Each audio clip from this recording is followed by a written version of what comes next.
Watch out for those offers that come in way above your asking price. This is a common tactic, especially with agents and also savvy buyers, where you're priced at, for example, 500. They offer you 530 because they want to be the high offer. They want to be the contract you accept, especially if there's a multiple offer situation going on.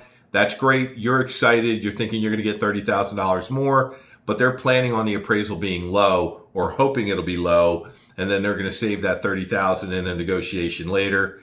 You may or may not allow that. You may say no, but I can give you a better idea so you can save the contract right from the start. And that's to make sure that you get an appraisal gap guarantee added into the contract. So you receive a contract, they give you 530, you're listed at 500, you believe that value is 500, but obviously you'll take that extra 30.